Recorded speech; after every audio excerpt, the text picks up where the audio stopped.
Jamais de la vie je n'aurais cru voir des révélations aussi incroyables en rapport avec la série sur ce jeu. C'est une baffe immense que je me suis prise, une remise en cause d'énormément de faits sur la série que je prenais pour acquis. Et encore, même en vous disant ça, je pense que vous êtes bien loin du compte des révélations qui ont été faites sur One More Gate, le tout dernier jeu d'Ankama racontant la jeunesse d'Europo. Du coup je vous le dis maintenant, c'est une vidéo qui va spoil gravement des choses. Alors je vous en prie, si jamais vous souhaitez découvrir vous-même les dingueries que je vais vous dévoiler, foncez sur le launcher Ankama ou sur Steam pour acheter ce jeu qui coûte pas grand chose, et entre nous, au vu de la qualité du jeu et des révélations faites, sans compter les cosmétiques pour Dofus, Wakfu et Waven, ça vaut largement le coup. Et non, ce n'est pas une OP sponsorisée, je ne suis pas partenaire avec Ankama, du coup c'est vraiment le cœur d'un fan qui vous parle aujourd'hui. Bon, si malgré tous ces avertissements vous êtes toujours là, je vous propose tout simplement d'abord de raconter l'histoire du jeu, avant d'en faire des conclusions, voire même des théories. Du coup c'est parti, découvrons tout d'abord l'histoire de One More Gate.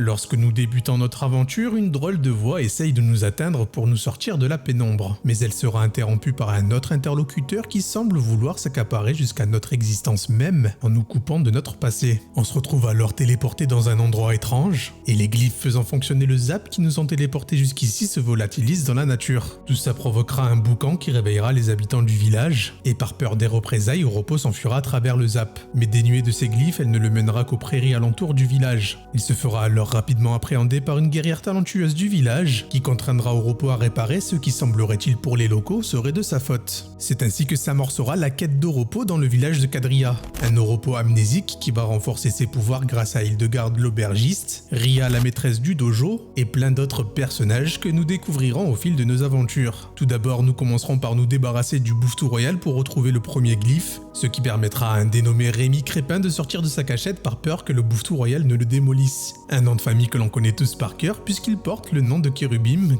Crépin. C'est un marchand lui aussi et il nous aidera dans nos aventures en nous proposant des équipements très utiles. Nous continuerons notre périple chez les Schaffer en annihilant le roi Lichlipdish, nous permettant de mettre la main sur le deuxième glyphe. C'est en prenant route pour le village que sur le chemin se dressera une voyante du nom de Bouba Yaga. Elle nous interpellera en nous disant qu'elle souhaite nous mettre en lien avec quelqu'un. Ce quelqu'un ne sera nul autre qu'Echo. Une fois mis en relation, elle nous renseignera sur le fait que ce monde n'est en réalité pas le nôtre. Autrement dit, nous ne sommes pas sur le monde des 12, même si tout paraît similaire. Voilà pourquoi Cadria ressemble beaucoup à Astrub, voilà pourquoi Rémi Crépin nous rappelle fortement Kérubim Crépin. Il s'agirait d'un monde parallèle qu'il a été possible de joindre grâce à un portail Zap, quelque chose d'incroyable que je ne pensais pas du tout possible qui ouvre mes horizons sur cette première toute petite révélation. Malheureusement, notre communication avec Echo va tourner court, elle se fera de nouveau interrompre par la même personne qu'au tout début, se targuant mieux connaître Europos qu'Echo. Car ce que souhaite Europos avant tout, c'est un foyer, des amis et une vie paisible. Ce qui est ma foi cohérent avec ce qu'Europos nous dévoile dans la saison 3, Europos cherche en réalité la quiétude du passé de Hugo. Je pense qu'à cet instant, tout comme moi, vous savez tous l'identité de cette personne qui cherche à nous faire rester sur le monde de Cadria, tout en nous coupant de notre passé. Mais bon, pour le moment, continuons notre périple des glyphes. Europos devra récupérer le troisième glyphe dans la forêt spectrale où les abrachnides résident. Pour cela, nous devrons nous charger d'Abralaise, ce qui au passage permettra de sauver un villageois qui était prisonnier de ses racines. C'est en rentrant ensemble au village que nous retrouverons un joli comité d'accueil pour nous féliciter d'avoir réussi à réparer le zap. Le village de Cadria s'est énormément rapproché d'Europos, l'acceptant entièrement comme étant un membre à part entière du village. Bouba Yaga va malheureusement casser un peu l'ambiance en signalant aux habitants de Cadria qu'Europos se doit désormais de retourner dans son monde. Elle se fera de nouveau posséder par Echo pour qu'elle puisse communiquer avec nous et mettra fin à nos doutes. C'était bel et bien l'Eliacube qui cherchait à nous extraire du monde des 12 pour offrir le rêve d'Europos dans un autre monde qui est bel et bien réel. Maintenant que le zap est réparé, il peut de nouveau s'engouffrer dans la brèche qu'il a fait venir pour revenir dans le monde des 12. Chose qu'il fera, et là, c'est la dégringolade des révélations. Echo rappelle les souvenirs d'Europos en lui expliquant qu'il est le chef des parias du monde des 12, en parlant bien évidemment de la fratrie des oubliés, composée des demi-dieux réunis, accompagnés de ses frères héliotropes. Que parmi ses frères, Bouillon était le plus fort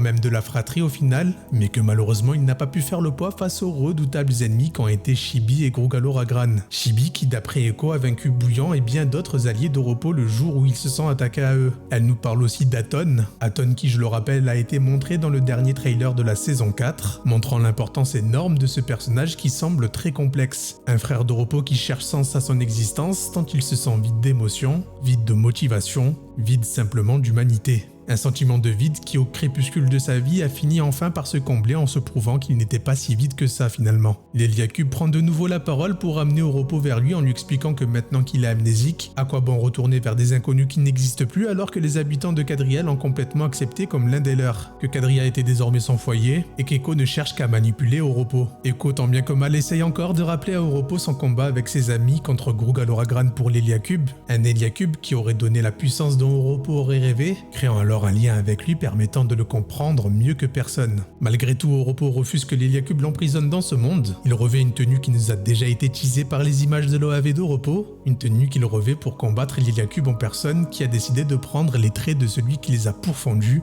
Grug Aloragran. Plus le combat s'intensifiera, plus l'Héliacube dévoilera sa véritable face, se définissant même comme étant un destructeur. Il jugera qu'Oropo lui aussi est un destructeur, c'est pourquoi il souhaite coexister avec lui. Et à la toute fin, il dit quelque chose de super intriguant. Non, arrête, je n'arrive plus à la contenir. Il explosera alors, laissant la place à Echo pour pouvoir parler de longues heures avec Oropo. Elle lui expliquera que malheureusement, il n'a pas assez atténué les pouvoirs de l'Héliacube pour sortir de ce monde. Il devra le battre encore et encore pour l'assujettir et enfin pouvoir sortir du monde de Quadria. Bon, il est temps de reprendre les informations les plus folles que ce jeu nous offre sur la série. Tout d'abord, on sait désormais que les mondes parallèles existent et qu'ils peuvent être visités grâce au portail Zap. Rémi Crépin insiste même en disant que la magie Héliatrope est bien plus vaste qu'on ne se l'imagine. Deuxième point, c'est que l'entièreté de l'OAV nous a été spoil. Nous savons désormais un peu le déroulé. Oropo va réunir ses amis de la fratrie ainsi que ses frères héliotropes pour mener un assaut contre Chibi et Grug Aloragran, des personnages qui seront au prime de leur puissance. Ils se feront alors défoncer en emportant tout de même Chibi avec eux. Un Chibi qui semble destructeur avec son énorme marteau, un aspect guerrier que je n'imaginais même pas et qui me donne grave envie de vite le voir dans l'OAV. Enfin, et c'est le point le plus essentiel, c'est que l'Héliacube est personnifié. L'Héliacube dispose donc véritablement d'une conscience et il est doué de parole. Ce n'était donc pas la folie de Nox qui parlait quand l'Héliacube lui disait qu'il pouvait lui faire confiance. C'était réellement l'Héliacube qui voulait aider Nox dans ses dessins. Je ne vois plus du tout la série du même œil et pourtant je le sentais fort que l'Héliacube aurait un rôle primordial à l'avenir. Quand on y réfléchit, c'est l'artefact centre de la série depuis la première saison. L'artefact maudit qui a causé même la perte des héliatropes. C'était évident qu'il y aurait un développement tôt ou tard. Même si pour le moment nous ne pouvons émettre que des théories, à mon sens l'Héliacube se lie fortement à son possesseur en essayant de réaliser ses rêves. C'est pourquoi il aide Killby dans son envie de voyager à travers le cosmos, qu'il aide Hugo à enfermer Killby dans un endroit impossible d'accès, qu'il aide encore Hugo à évoluer en ramenant Killby pour lui rappeler qui il est en faisant éclore le Dofus et Ben pour lui ramener ses frères, il aide même Nox à remonter le temps tant bien que mal. Et enfin par-dessus tout, il aide Oropo depuis le premier jour dans son ambition de tuer les dieux pour les remplacer. Peut-être même qu'au final l'Héliacube n'a pas explosé, mais qu'il a continué sa mission en annihilant les dieux. On sait aussi qu'il peut prendre forme pour se battre. En réalité, le grand méchant de la saison 4, ce ne serait pas le roi des Nécromes Tauros, mais l'Héliacube en personne. Un Héliacube qu'il va falloir raisonner pour amener son pouvoir entre les mains de Hugo, car je vous rappelle les dernières paroles de l'Héliacube, non, arrête, je n'arrive plus à la contenir. Les amis, les révélations sont tellement folles que mon cerveau bouillonne comme rarement. J'ai hâte de voir ce que vous en pensez en commentaire. Lâchez-moi vos meilleures théories maintenant qu'on a eu ces révélations. J'ai grave hâte de pouvoir tous vous lire. En attendant, il est temps pour moi de retourner réfléchir à tout ça. C'était Zaki. Pour vous servir, ciao.